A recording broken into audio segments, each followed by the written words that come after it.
ഇവിടെ യഥാർത്ഥത്തിൽ കേരളത്തിലേക്ക് BJPക്ക് ഒരു സ്കോപ്പ് ഉള്ളതായിട്ട് ഞാൻ കണക്കാക്കുന്നില്ല. പക്ഷേ അത് ഞാൻ രാഷ്ട്രീയം പറയുന്നില്ല, എനിക്ക് അതിനെക്കുറിച്ച് അറിയില്ല. പക്ഷേ മാധ്യമങ്ങളിൽ നിന്നൊക്കെ നമ്മൾ മനസ്സിലാക്കുന്നതും കാണുന്നതും ഇവിടെ കണ്ടുകൊണ്ടിരിക്കുന്നതും അതാണ്. കേരളത്തിൽ പൊതുവെ BJPയുടെ സ്ഥാനം 2ാം സ്ഥാനമോ 3ാം സ്ഥാനത്തേക്ക് പോകും, അല്ലാതെ ഇവിടെ ഏതെങ്കിലും സീറ്റ് നേടും എന്ന് ആരും പ്രവചിച്ച് കണ്ടില്ല. അതിനുള്ള സാധ്യതകളും വളരെ വിരളമായിട്ടാണ് കാണുന്നത്. കേരളത്തിലെ ഇന്നത്തെ രാഷ്ട്രീയ സ്ഥിതി വെച്ച് നോക്കുമ്പോൾ 20 സീറ്റിലും കോൺഗ്രസ് തന്നെ അവിടെ വെന്നിക്കൊടി പാറിക്കും എന്നാണ് ഭൂരിപക്ഷം ആൾക്കാരും പറഞ്ഞു വയ്ക്കുന്നത്. എന്തായാലും രാഷ്ട്രീയ പാർട്ടികൾ എല്ലാവരും രംഗത്ത് സജീവമായിട്ടുണ്ട്. എങ്കിലും ട്രെൻഡ് പലരും ഇങ്ങനെയാണ് പറയുന്നത്. BJPക്ക് ഇവിടെ ലോകസഭയിലേക്കുള്ള ഒരു അക്കൗണ്ട് തുറക്കുക വലിയ ആഗ്രഹത്തോടു കൂടിയാണ്. അതിൻ്റെ അതിന് തുറക്കാൻ കഴിയും എന്ന അഭിനിവേശത്തിലാണ്. എങ്ങനെയാണ് ഈ അഭിനിവേശം ഉണ്ടായത് എന്നല്ലേ, ചെറിയ പറവകൾ ഉണ്ടല്ലോ, അതായത് പതിരിട്ടാൽ വീഴുന്ന പറവകൾ ധാരാളമുണ്ട് ഭാരതത്തിൽ ഉടനീളം.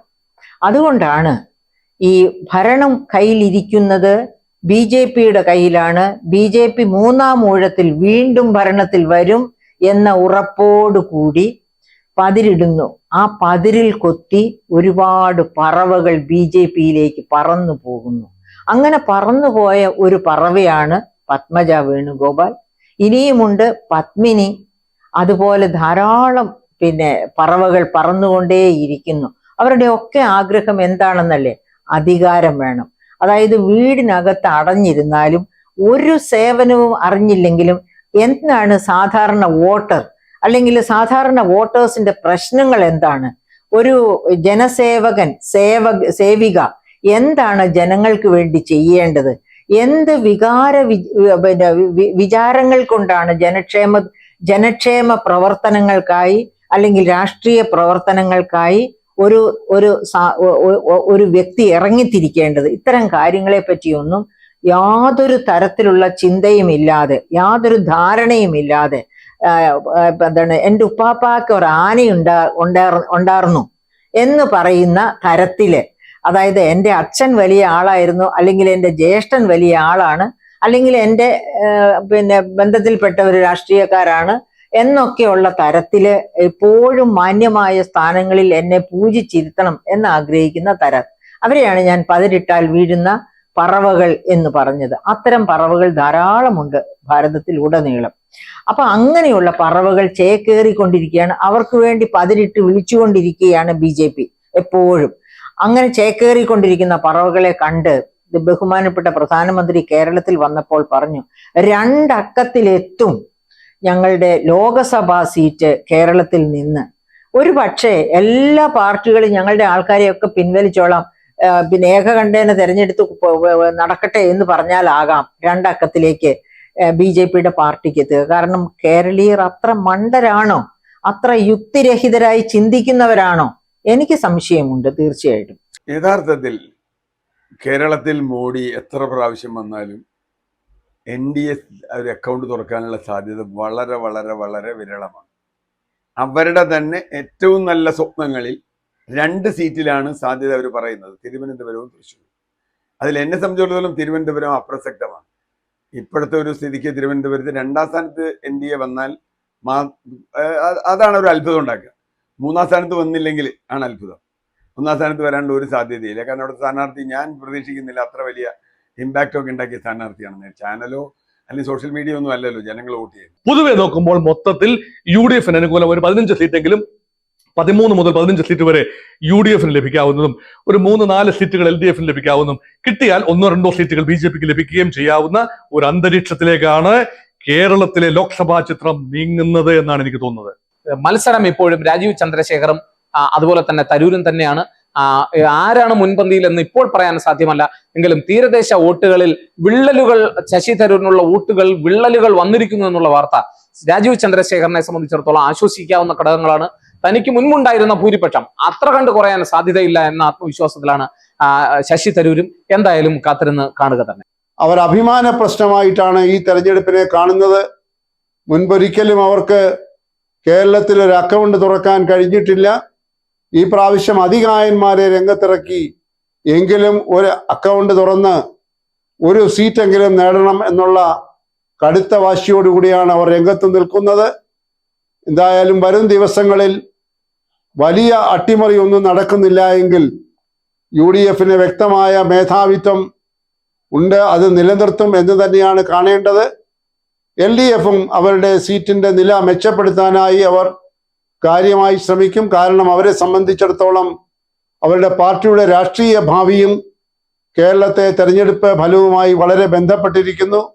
കേരളത്തിൽ NDAക്ക് സാധ്യതകൾ തീർച്ചയായിട്ടും ഉണ്ട്. അത് നമുക്ക് അറിയാവുന്നതുപോലെ BJPയുടെ A ക്ലാസ് മണ്ഡലങ്ങളൊക്കെ വിളിക്കുന്ന മണ്ഡലങ്ങളായ തൃശ്ശൂർ, തിരുവനന്തപുരം, പത്തനംതിട്ട, പാലക്കാട് അടക്കമുള്ള സ്ഥലങ്ങളിൽ ഒരു പോസിറ്റീവ് വൈബ് ഉണ്ടെന്നുള്ള കാര്യത്തിൽ സംശയമില്ല. പ്രധാനമായിട്ട് BJPയുടെ വോട്ട് ക്യാച്ചർ ശ്രീ നരേന്ദ്രമോദിയാണ്. നരേന്ദ്രമോദി കഴിഞ്ഞാൽ കേരളത്തിൽ ശ്രീ സുരേഷ് ഗോപി, പ്രത്യേകിച്ച് തൃശ്ശൂർ സുരേഷ് ഗോപിയാണ്. ഏറ്റവും തീ പാർന്ന 2 പോരാട്ടങ്ങൾ ഉണ്ടാകുന്ന സ്ഥലങ്ങളായിരിക്കും തിരുവനന്തപുരവും തൃശ്ശൂർ. RSSന് ഏറ്റവും കൂടുതൽ ശാഖകളുള്ള ഒരു സംസ്ഥാനം കേരളമാണെന്ന് കേട്ടിട്ടുണ്ട്. പക്ഷേ കേരളത്തിൽ നിന്ന് നിയമസഭയിലേക്കോ ലോക്സഭയിലേക്കോ ഒരു പ്രതിനിധിയില്ല. ചരിത്രത്തിൽ ആദ്യമായി ഒരു അക്കൗണ്ട് തുറന്നുകൊണ്ട് 2019 നിയമസഭാ തെരഞ്ഞെടുപ്പിൽ നേമത്ത് നിന്ന് നമ്മുടെ രാജേട്ടൻ ജയിച്ചു വന്നതാ, O രാജഗോപാൽ. കഴിഞ്ഞ കുറിയും ജയിക്കുമെന്ന് വിചാരിച്ചു. 2021 കുമ്മനം രാജശേഖരനെ തന്നെ അവിടെ സ്ഥാനാർത്ഥിയായിട്ട് നിർത്തി. പക്ഷെ കോൺഗ്രസ്സുകാർ ഒരു വലിയ കുഴപ്പം കാണിച്ചു, വലിയൊരു കൊസ്രാക്കൊള്ളി എന്ന് തന്നെ അതിനെ പറയേണ്ടിയിരിക്കുന്നു. നമ്മുടെ K മുരളീധരനെ അവിടെ മത്സരിപ്പിച്ചു. അതോടുകൂടി കോൺഗ്രസ് വലിയ തോതിൽ വോട്ടുകൾ പിടിച്ചു. BJPയുടെ വോട്ട് കുറഞ്ഞു. അവിടെ CPM-ന്റെ ശിവൻകുട്ടി ജയിച്ചു. ശിവൻകുട്ടി മന്ത്രിയുമായി. ഇപ്പൊ പാർലമെന്റ് തെരഞ്ഞെടുപ്പ് നടക്കുക. എങ്ങനെയെങ്കിലും ഒരു സീറ്റ് വിജയിപ്പിച്ചെടുക്കണം എന്നുള്ള ഒരു കഠിന ശ്രമത്തിലാണ് BJP. ഇപ്പം തിരുവനന്തപുരത്ത് സാധ്യത പറയുന്നുണ്ട്, അതുപോലെ തന്നെ തൃശ്ശൂരിൽ പറയുന്നുണ്ട്. എവിടെയെങ്കിലും ഒരു സീറ്റ് മതി, ഒന്നിൽ കൂടുതൽ വേണമെന്ന് നിർബന്ധമില്ല. NDA അക്കൗണ്ട് തുറക്കുമെന്ന് ഉറപ്പിക്കുന്നുണ്ട് സാർ? അതും പറയാൻ പറ്റില്ല. കാരണം ഇവിടുത്തെ ബൈപോളാർ പൊളിറ്റിക്സ്, ഈ 2 പ്രധാനപ്പെട്ട മുന്നണി രാഷ്ട്രീയം, അവർ രണ്ടുപേരും കൂടി ചേർത്ത് നോക്കുമ്പോൾ കിട്ടുന്ന ഒരു 80%-ഓളമുള്ള വോട്ട് ഷെയർ, അതിനെ മറികടക്കാനുള്ള ഒരു ഏതെങ്കിലും ഒരു മണ്ഡലത്തിൽ കഴിഞ്ഞാൽ, അത് പറ്റുമെങ്കിൽ തിരുവനന്തപുരം അല്ലെങ്കിൽ തൃശ്ശൂർ എന്നാണ് വെച്ചിരിക്കുന്നത്. അപ്പോൾ ഈ ബൈപോളാർ പൊളിറ്റിക്സിന്റെ ശക്തിയെ ദുർബലപ്പെടുത്താതെ പറ്റില്ല. പക്ഷെ നാഷണൽ പൊളിറ്റിക്സ് വരുമ്പോൾ ബൈപോളാർ പൊളിറ്റിക്സിനകത്ത് തന്നെ UDF-നുണ്ടാകുന്ന ഒരു ഹിസ്റ്റോറിക്കൽ അഡ്വാൻറ്റേജ് അവൾ നിലനിൽക്കുന്നു. അതാണ് രമേശ് ചെന്നിത്തല ഇന്നലെയും പറഞ്ഞത്. മോദി വരട്ടെ, വീണ്ടും വീണ്ടും പോളറൈസേഷനാണ്. മോദി വരുമ്പോൾ മറുവശത്തും പോളറൈസേഷനാണ്. മറുവശത്ത് സെക്കുലറൈസേഷൻ അല്ല, മറുവശത്തും പോളറൈസേഷനാണ്. ഇപ്പൊ 2 വശത്തും പോളറൈസേഷനാണ് നടക്കുന്നത്. ആ പോളറൈസേഷൻ UDF-ന് ഗുണം ചെയ്യുമെന്നാണ് കോൺഗ്രസ് നേതൃത്വം വിശ്വസിക്കുന്നത്. അപ്പോൾ അവിടെയാണ് BJPക്ക് വളരാനുള്ള സാധ്യതയ്ക്കുള്ള ലിമിറ്റ്സ് ഉള്ളത്. അപ്പോൾ ഒരു ഡെമോഗ്രാഫിക് ഡിസഡ്വാൻറ്റേജ് BJPക്ക് കേരള പൊളിറ്റിക്സിലുണ്ട്. ഐഡിയോളജിക്കലായിട്ടുമുണ്ട്, സോഷ്യലായിട്ടുമുണ്ട്. ഈ പശ്ചാത്തലം ഇതിൽ പ്രസക്തമാണ്. അതുകൊണ്ടാണ് ഈ രാഷ്ട്രീയത്തിൽ BJPക്ക് വളരാൻ ബുദ്ധിമുട്ടുള്ളത്. പക്ഷേ വെസ്റ്റ് ബംഗാൾ പോലെയുള്ള ഒരു സംസ്ഥാനത്ത് പോലും BJP പ്രധാന പ്രതിപക്ഷമായി. ഈ വരുന്ന ലോക്സഭാ തെരഞ്ഞെടുപ്പിൽ തൃണമൂൽ കോൺഗ്രസിനേക്കാൾ കൂടുതൽ സീറ്റ് BJPക്ക് പശ്ചിമ ബംഗാളിൽ കിട്ടുമ്പോൾ കേരളത്തിൽ ഉള്ള സ്ഥിതി അതാണ്.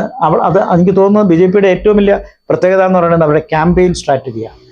അത് വളരെ ശക്തമായ ക്യാമ്പയിൻ സ്ട്രാറ്റജി. ഇപ്പോൾ ഉത്തർപ്രദേശിൽ അവർക്ക് 72 സീറ്റാണ് അവർ പ്രതീക്ഷിക്കുന്നത്. 80 അവിടെ 72 അല്ല 80 തന്നെ കിട്ടിയാൽ പോലും കേരളത്തിലെ ഒരു സീറ്റാണ് അതിനേക്കാൾ മൂല്യം വരുന്നത്. കാരണം കേരളത്തിൽ ഒരു സീറ്റിന് UP-യിലെ 80 സീറ്റിനേക്കാൾ വിലയുണ്ട്.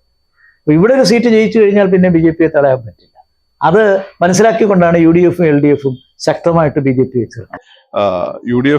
UDF-നേക്കാളും മേൽക്കൈ LDF-ന് തന്നെയാണ്. കാരണം കേന്ദ്രത്തിന്റെ ഒരു അഡ്വാൻറ്റേജ് അവിടെ അധികാരത്തിൽ വരാമെന്ന് മാത്രമേ അഡ്വാൻറ്റേജ് ഇപ്പം കോൺഗ്രസിനില്ല. പിന്നെ വേറൊരു ഫാക്ടർ എന്ന് വെച്ചാൽ ഈ BJPക്കാര് കേന്ദ്രത്തിൽ കോൺഗ്രസിന് ഒന്നും അല്ലാതാക്കാൻ വേണ്ടി അവർ വോട്ട് LDF-ന് ചെയ്യും സാധ്യതയുണ്ട് ഇപ്പം. കാരണം അവരുടെ A ക്ലാസ് മണ്ഡലങ്ങളിൽ ഇപ്പോൾ തൃശ്ശൂർ, തിരുവനന്തപുരം, അവിടെ അവരുടെ വോട്ടുകൾ അവർ ഗ്രൂപ്പുകളിൽ കളിച്ചില്ലെങ്കിൽ കൃത്യമായിട്ട് അവരുടെ വെട്ടി തന്നെ വീഴും. കാരണം എസ്പെഷ്യലി തിരുവനന്തപുരവും പിന്നെ തൃശ്ശൂർ. അപ്പം മറ്റ് സ്ഥലങ്ങളിൽ A ക്ലാസ് മണ്ഡലങ്ങൾ എല്ലാ സ്ഥലത്ത് BJPക്കാർ കോൺഗ്രസിന് വോട്ട് വയ്ക്കാൻ വേണ്ടി ഇപ്പോൾ CPM-മാർ വേണ്ടാന്ന് പറഞ്ഞാൽ പോലും അവർ LDF-ന് ചെയ്യാൻ സാധ്യതയുണ്ട്. അപ്പൊ ഈ സാഹചര്യം എന്തിനാണ്? മുമ്പാണെങ്കിൽ ഈ BJPയുടെ വോട്ട് കോൺഗ്രസ് വിലക്കെടുത്തിരുന്നു. അതിപ്പം മഹാരാജയൊക്കെ അദ്ദേഹത്തിന്റെ പുസ്തകത്തിൽ പറഞ്ഞിട്ടുണ്ട്.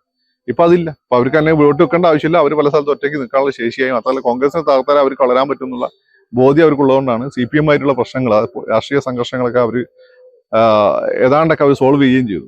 അപ്പൊ അവർ പൊളിറ്റിക്കലായി, രാഷ്ട്രീയ സംഘർഷങ്ങളോട്ട് പൊളിറ്റിക്കലായി പ്രവർത്തിക്കാനുള്ള ഒരു തീരുമാനത്തിൽ ടാക്ടിക്കലായിട്ടാണ് അവരുടെ മുമ്പ്. അപ്പൊ ഇത്തരം സാഹചര്യങ്ങളൊക്കെ ഉള്ളത് കൊണ്ട് തന്നെ ഈ ഭൗതികമായ സാഹചര്യം ഇതാണ്. ഇതിന്റെ പുറത്ത് ആളുകൾ ഇനിയിപ്പോൾ സിദ്ധാർത്ഥിന്റെ വിഷയം എല്ലാവരുടെയും വിഷയമായിട്ട് ഏറ്റെടുത്തിട്ട് ഒരു ഇമോഷണൽ വിഷയമായിട്ടൊക്കെ മാറിക്കഴിഞ്ഞാൽ നമുക്കൊന്നും പറയാൻ പറ്റില്ല.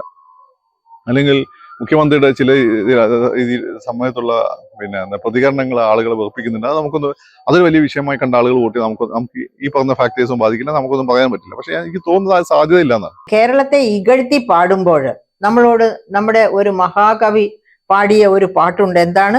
ഭാരതം എന്ന് കേട്ടാൽ നമിക്കണം ശിരസ്, പക്ഷെ കേരളം എന്ന് കേട്ടാലോ ചോര തിളയ്ക്കണം ഞരമ്പുകളിൽ എന്നാണ് കവി പാടിയിരിക്കുന്നത്.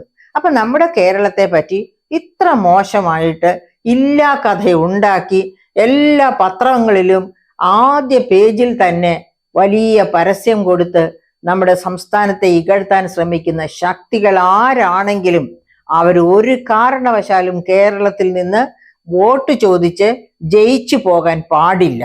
ആ കാര്യം മനസ്സിൽ ഊന്നണം. കാരണം നമുക്കറിയാം നമ്മുടെ കേരളം, നമ്മുടെ കേരളത്തിന് ഒരുപാട് പോരായ്മകളുണ്ട്. ഈ കഴിഞ്ഞ 10 വർഷം കൊണ്ട് ഇവിടെ ധനപ്രതിസന്ധി ഒക്കെ ഉണ്ട്. പക്ഷെ ആ പ്രതിസന്ധിയിൽ നിന്നൊക്കെ നമ്മുടെ സംസ്ഥാനത്തെ കരകയറ്റി നമുക്ക് വീണ്ടും നാം മുന്നോട്ട് എന്ന് പറഞ്ഞുകൊണ്ട് പോകാനുള്ള ശക്തിയുണ്ട്. ആ ശക്തി തിരിച്ചറിഞ്ഞ് നമുക്ക് പ്രതികരിക്കാൻ കഴിയണം. ആ ശക്തി തിരിച്ചറിഞ്ഞ് അങ്ങനെ നമ്മുടെ സംസ്ഥാനത്തെ ഉത്തരോത്തരം വളർച്ചയിലേക്ക് നയിക്കുന്ന ഗവൺമെന്റിനെ കൊണ്ടുവരാനും നമുക്ക് കഴിയും എന്നുള്ളത് മറ്റുള്ളവരെ കാണിച്ചു കൊടുക്കണം. ഞാനൊരു ഇലക്ഷൻ എക്സ്പെർട്ട് അല്ല. അവര് തിരുവനന്തപുരത്ത് ജയിക്കുമല്ലോ എന്നുള്ളത് മാത്രമാണ് ഞാൻ ഫോക്കസ് ചെയ്യുന്നത്. മോദി ഗവൺമെന്റ് കണ്ടിന്യൂ ചെയ്യാൻ കേരളത്തിന്റെ ആവശ്യമില്ല, അറിയാമല്ലോ. അപ്പോൾ അത് തുടർന്നുകൊണ്ടിരിക്കും. മറ്റുള്ളത് it's a matter of numbers. അതൊരു വലിയ വ്യത്യാസമൊന്നും വരുന്നില്ല. ഇപ്പോൾ കോൺഗ്രസിന് കൂടുതൽ സീറ്റ് കിട്ടിയതുകൊണ്ടോ 1-2 സീറ്റ് BJP കിട്ടിയിട്ടുണ്ടോ ഒരു വ്യത്യാസം വരാൻ പോകുന്നില്ല. ലോകം സെയിം. അപ്പോൾ അതിലെനിക്ക് വലിയ താല്പര്യമൊന്നുമില്ല. പക്ഷെ ഇപ്പോൾ ഞാൻ ഫോക്കസ് ചെയ്യുന്ന ഇദ്ദേഹത്തിനെ എങ്ങനെയെങ്കിലും ജയിപ്പിക്കാൻ പറ്റുമോ എന്നുള്ളതാണ്. അതിൽ നല്ലൊരു ചാൻസ് ഉണ്ടെന്ന് ഞാൻ